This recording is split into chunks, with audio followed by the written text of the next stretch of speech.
मैं मेरी परिवार की ओर से उनकी तरफ से मैं इस बात का यकीन दिलाता हूं कि शेख रशीद साहब जिस तरीके से उनके कामकाज गरीबों के साथ रहे, इंशाअल्लाह ज़रूर उसके ऊपर 100% हम लोग खरा उतरने की कोशिश करेंगे और उनके नक्श कदम पर, उनके बताए हुए रास्ते के ऊपर चलने की कोशिश करेंगे।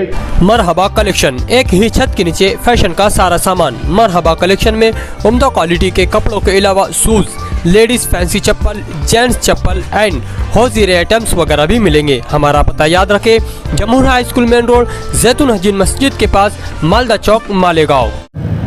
बिस्मिल्लाहिर्रहमानिर्रहीम। आज की इस ताज़िए नसीहत के सदर मोहतरम कुरैशी मुख्तार साहब, मंच पे तशरीफ़ फरमा all India Muslim personal law board के सेक्रेटरी मौलाना उमरैन साहब, मेरे अपने ख़ानदान के मेरे चाचा, मेरे भाई, तमाम ही मेरे ख़ानदान के, हमारे परिवार के तमाम ही ज़िम्मेदारान और मेरे सामने बैठे हुए तमाम ही हमारे शहर के तमाम ही मुअज़्ज़िज़,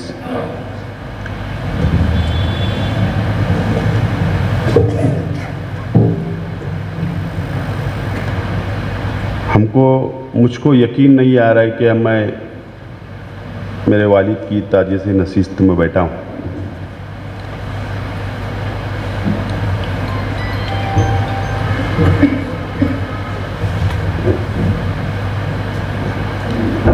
शेख रशीद साहब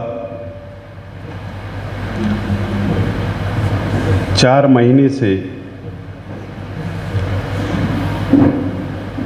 हार्ट अटैक की बीमारी से उनको अटैक आया 4 महीना पहले। मुंबई में जसलोक हॉस्पिटल में इलाज किया गया। उसके बाद दोबारा उनको अटैक आया और हमारे तमाम ही चाचा, हमारे भाई, तमाम ही हमारे परिवार के लोग शेख रशीद साहब के साना बसाना एक मिनट भी हम लोग उनके पास से नहीं हटे और हमारी पूरी कोशिश रही कि शेख रशीद साहब मुकम्मल तौर पर इलाज करवाकर सेहत तंदुरुस्त होकर हमारे बीच आ जाए।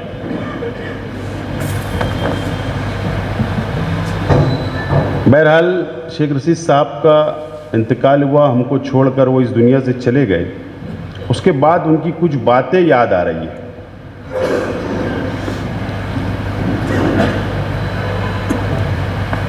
मेरे चाचा शेख अकील साहब को उन्होंने हॉस्पिटल के रूम में बुलाया सह्याद्री में।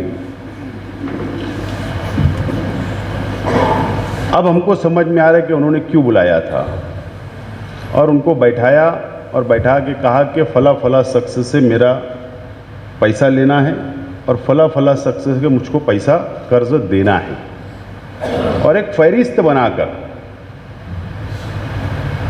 याद कर करके उन्होंने कई बरसों पहले अगर किसी का कोई लेन देन था तो वो भी लिखवा कर शेख अकील साहब को कहा कि अगर मैं हयात रहा तो मैं अदा कर दूंगा और अगर मैं दुनिया से चला गया तो आप अदा कर देना।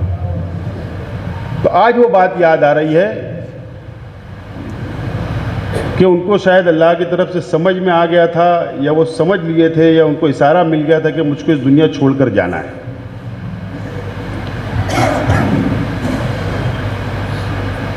और दूसरी अहम बात कि जो भी शेख रशीद साहब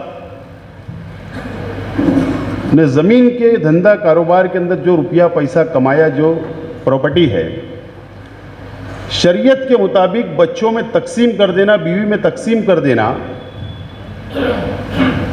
ये भी वसीयत शेख रशीद साहब ने हॉस्पिटल के अंदर रूम के अंदर बैठ के की।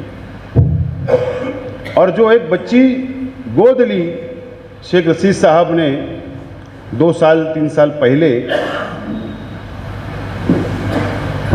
उस वसीयत के अंदर शेख रशीद साहब ने उनका भी हमारे परिवार के साथ जो वसीयत तकसीम हुई उसके अंदर बच्ची का भी नाम ऐड किया कि शरीयत के मुताबिक उसको भी हिस्से में दे देना जो भी आएगा। और हमारे अपने यहाँ शादी थी 25 तारीख को, और 25 तारीख की शादी थी और शेख रशीद साहब की तबीयत ठीक नहीं थी। पूरे परिवार के हम सब लोगों ने बैठकर उनसे कहा कि हम लोग शादी 1 महीना बढ़ा देते हैं, 1 महीना हम लोग शादी बढ़ा देते हैं, 25 दिसंबर को कर लेंगे। तो शेख रशीद साहब माने नहीं। शेख रशीद साहब को हमारे समधियाने के छोटू मोबाइल साहब और उनकी बीवी को मैंने कहा, हम लोगों ने कहा कि आप जाओ ताए आपसे मान जाएंगे, तो उनसे भी नहीं माने। और फिर जलील चाचा, अकील चाचा, हम तमाम ही लोग वापस उनसे मुलाकात की। हमने हॉस्पिटल के अंदर गौरव ठाकरे के वहाँ के गुजारिश है कि आपकी तबीयत ठीक नहीं है, 1 महीना बढ़ा दो। तो उनका जुमला ये था कि वो शादी आप कर लेना, शादी में मैं नहीं रहूँगा। अगर आप तारीख बढ़ाते हो तो मैं शादी में नहीं रहूँगा, आप लोग तारीख बढ़ा दो। तो फिर हमने तय किया। लेकिन आज वो तमाम ही बातें याद आ रही है कि वो ये तमाम ही चीज़ें वो तैयारी कर रहे थे कि मुझको जाना इस दुनिया छोड़कर। और एक बहुत ताज्जुब वाली बात, आप लोगों को पता है कि शेख रशीद साहब का पैर का ऑपरेशन हुआ था, जब से वो ज़्यादा चल नहीं पाते। वो जब भी कब्रिस्तान जाते थे तो गेट के ऊपर बैठ जाते थे, और किसी की भी मैयत में जाते थे तो वो खांदा लगाते थे और वहीं पर बैठ जाते थे गेट पर, और वहीं से दुआ कर देते थे। लेकिन 24 तारीख की सुबह, शादी 25 को थी, 23 की रात में सभी हमारे घर के जो बच्चे थे उनसे कहा उन्होंने कि सुबह फजर के बाद मुझको कब्रिस्तान लेकर चलो। तो मुझको फ़ोन आया कि साहब बोल रहे हैं कि मुझको कब्रिस्तान जाना है। तो मैंने कहा कि साहब को ये बोलिए कि 25 तारीख को निकाह है आयशा नगर में मस्जिद में, तो दोनों काम एक साथ हो जाएगा। तो उन्होंने ज़िद किया, नहीं मुझको जाना है कल सुबह फजर में। बहरहाल सुबह फजर में गाड़ी तैयार की गई, 5 बजे उठे, बोले मुझको नहलाओ, कपड़ा पहनाया गया और गाड़ी मंगवाकर वो बैठे गाड़ी में और कब्रिस्तान गए। कब्रिस्तान गेट पे नहीं गए, जहाँ 4 तारीख को जिस कब्र के अंदर उनको उतारा गया उस जगह के ऊपर शेख रशीद साहब गाड़ी के अंदर गए और वहाँ पर गाड़ी में बैठकर उन्होंने दुआ की। तो इसका मतलब हमने ये लिया कि वो अपनी जगह देखने गए थे, कब्र मेरी कहाँ रहेगी। इन्होंने पहले से तैयारी कर रहे थे। बहरहाल हमारे लिए बहुत बड़ा सदमा, दुख और बहुत बड़ा पहाड़ टूट चुका है हमारे परिवार के ऊपर, इसके अंदर कोई दो राय नहीं है। 1.5 साल पहले शेख खलील साहब इस दुनिया छोड़कर चले गए, अभी 1.5 साल बाद शेख रशीद साहब छोड़कर चले गए। मैं सही मानों में आज शहर के तमाम ही शेख रशीद साहब को चाहने वाले हमदर्द वर्कर, जो इस गम की घड़ी के अंदर आप लोग मजबूती के साथ आप लोगों ने हमको तसल्ली दी, हमारे साथ खड़े रहे, मैं आपका शुक्रिया अदा करता हूं। और साथ ही साथ तमामी दीनी तंजीमें, तमामी उलमा, तमामी तालीमी अदारे के ज़िम्मेदारान, तमामी सियासी पार्टियों के ज़िम्मेदारान, तमामी बैरूनी शहर के हमारे शेख रशीद साहब के दोस्त, बैरूनी शहर के हमारे तमामी रिश्तेदार, हमारे बिरादरान वतन हिंदू भाई और बैरूनी शहर के तमाम ही हमारे लीडरान, अलग अलग पार्टियों के लीडरान ने फ़ोन करके तसल्ली दी और आप लोगों ने हमको तसल्ली दी, हमारे साथ खड़े रहे, ढारस बंधवाई। मैं मेरी तरफ से, मेरे परिवार की तरफ से, हाजी शेख सफ़ी फैमिली की तरफ से आप लोगों का शुक्रिया अदा करता हूँ। मौलाना उमरैन साहब ने बात कही कि कोई अदारा कायम करे ताकि उससे गरीबों की मदद हो सके और वो काम सिलसिला चलते रहे। मैं ज़रूर आपको यकीन दिलाता हूँ कि इंशाअल्लाह हमारे परिवार के अंदर मशवरा करने के बाद ज़रूर हम लोग इंशाअल्लाह उसके ऊपर अमल करने की पूरी कोशिश करेंगे।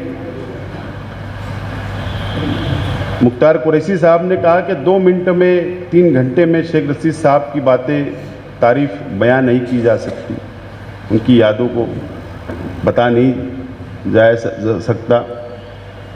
तो उन्होंने कहा कि एक किताब की शक्ल दे दी जाए उनकी ज़िंदगी पर। ज़रूर उनकी बात का, उनका मशवरा मैं परिवार की तरफ से ये बात की ज़िम्मेदारी लेता हूँ, कबूल करता हूँ कि इंशाअल्लाह एक कमेटी बनाकर शेख रशीद साहब की पूरी ज़िंदगी पर एक किताब की शक्ल देने का मैं आज इस बात का ऐलान करता हूँ। बहरहाल उनके लिए, इस सवाब के लिए कुछ ऐसा काम होना चाहिए, ये इरादा परिवार ख़ानदान हम लोग रखते हैं, लेकिन परिवार के साथ बैठकर मशवरा करके इंशाअल्लाह कोई ना कोई बड़ा ऐलान करने की हम लोग कोशिश करेंगे। मैं फिर एक मर्तबा आप तमाम ही लोगों का शुक्रिया अदा करता हूँ, इस उम्मीद के साथ कि आप लोग जिस तरीके से हमारे साथ इस गम की घड़ी में आप लोग खड़े रहे, मजबूती के साथ खड़े रहे, हमको तसल्ली दी। मुझे उम्मीद है कि आने वाले दिनों के अंदर भी आप लोग हमारे परिवार के साथ, फैमिली के साथ खड़े रहेंगे और इंशाअल्लाह शेख रशीद साहब जो आदतें थी, जो गरीबों को लेकर चलने की, मिस्किनों को लेकर चलने की, और जो आदतें उनसे खुश दिली से जो मिला करते थे, तो शेख रशीद साहब की जो आदतें थी हम वहाँ तक तो नहीं पहुँच सकते, लेकिन ज़रूर मैं मेरी परिवार की ओर से, उनकी तरफ से मैं इस बात का यकीन दिलाता हूँ कि शेख रशीद साहब जिस तरीके से उनके कामकाज गरीबों के साथ रहे, इंशाअल्लाह ज़रूर उसके ऊपर 100% हम लोग खरा उतरने की कोशिश करेंगे और उनके नक्श कदम पर, उनके बताए हुए रास्ते के ऊपर चलने की कोशिश करेंगे। मैं ज़्यादा इस वक्त नहीं बोलना चाहता, लेकिन इंशाअल्लाह वक्त रहा, आगे मुलाकात अपनी होते रहेंगी, बोलेंगे। बहुत बहुत शुक्रिया और आप लोग खुसूसी दुआ में शेख रशीद साहब को याद करें। परिवार की ओर से फिर एक मरतबा आपका बहुत बहुत शुक्रिया।